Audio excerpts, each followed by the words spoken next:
Баяғы заманда бір кісінің әйелі ерте дүниеден қайтып, екінші рет үйленіпті. Оның қайтыс болған әйелінен бір қызы бар екен. Қыздың өгей шешесі өте қатыгез адам еді. Оның өзімен еріп келген екі дөрекі қызы бар болатын. Өгей шеше келген күннен бастап өз қыздарын аялап, өгей қызына қатал болады. Ылғи қиын және лас жұмыстар беріп күн көрсетпейді. Қыздың сәл отырып тыныс алуына да уақыты болмады.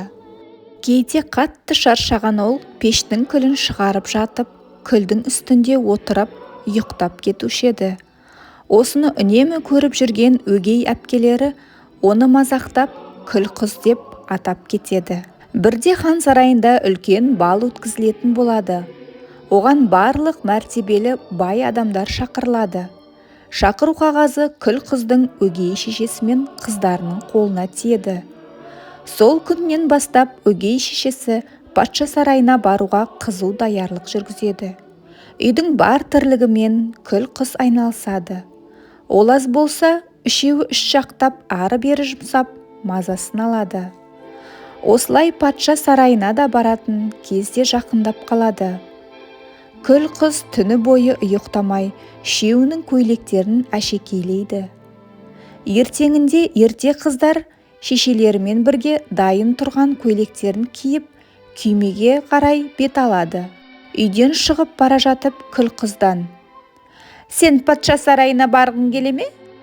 деп сұрайды.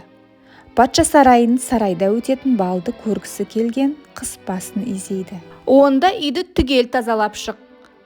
Отынды жар, гүлдерді суар, ыдыстарды жу, содан соң терезеден қарауыңа болады», дейді өгей шешесі мысқылдап. Шешесінің жанында отырған екі қыз күл қызды мазақтап күледі. Күл қыз жылап қала береді. Осы кезде қайдан екені белгісіз бөлмеде бір мейірімді сиқыршы әйел пайда болады. «Қызым, жылама. Балға барғың келсе, маған үлкен асқабақ тауып бер», деп жылы шырай танытады. Мейірімді сиқыршы асқабақтардың арасынан ең үлкенін таңдап, сиқырлы таяғымен түртіп қалады. Сол кезде әлгі асқабақ үлкен және әдемі алтын күймеге айналады.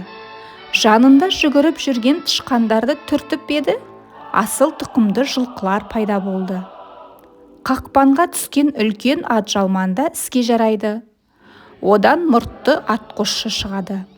Дәл осылай күл қыздың жыртық көйлегі тек патшайымға лайықты керемет сәнді көйлекке айналады. Аяғындағы тозығы жеткен кебіс хрусталь кебіс боп шыға келеді. Күл қыздың қуанышында шек жоқ.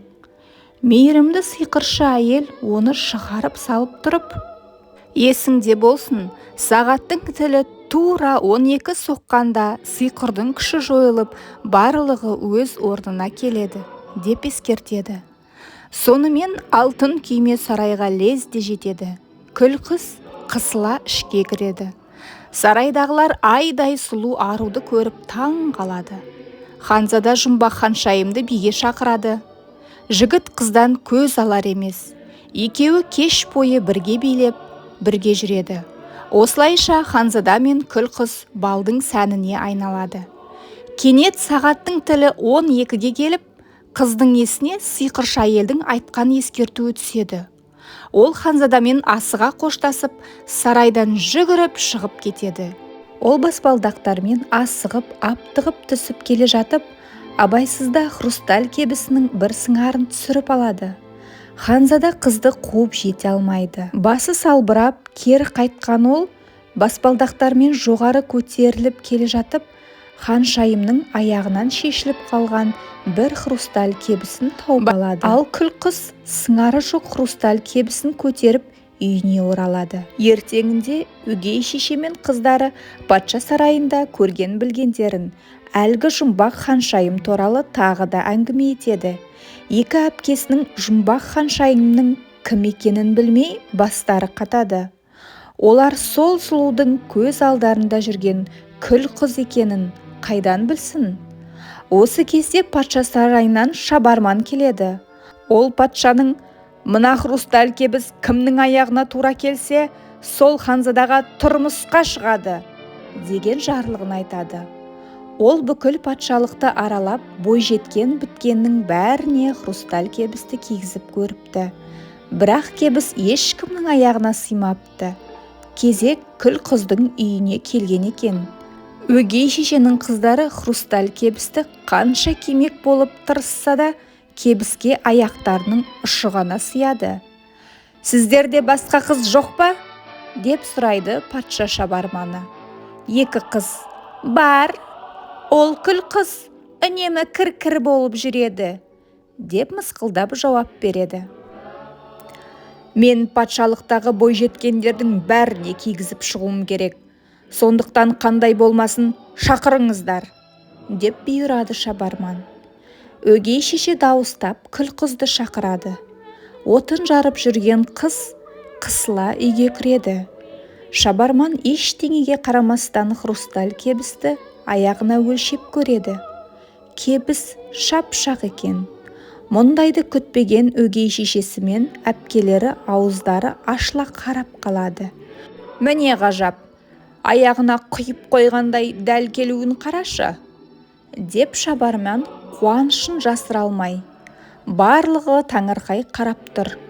Қыз хрусталь кебістің сыңарын қалтасынан шығарып киеді. Іштері күйген екі әпкесі мен өгей шешесі амалсыздан күл қыздан кешірім сұрайды. Мейірімді, инабатты қыз оларды кешіреді. Себебі оның тәні ғана емес, жаны да пәк, таза, сұлу еді. Ханзаданың тапсырмасын орындаған шабарман күл қызды сарайға ертіп келеді. Сарайдағылар жұпыны киінген қызды көріп, аңтарылып тұрып қалады. Тек ханзада ғана жұмбақ ханшасын танып, жақын келіп қолынан ұстайды. Сол кезде баяғы мейірімді сиқыршы әйел пайда болып, ортада тұрған күл қыздың көйлегін сиқырлы таяғымен түртіп қалады. Сонда ескі көйлек аппақ, өте әдемі, өте сәнді көйлекке айналады. Күл қыз бұрынғысынан да арайланып шыға келеді. Ханзада күл қыздан өзіне тұрмысқа шығуын сұрайды. Қыз келісімін беріп, сарайда үлкен той болады.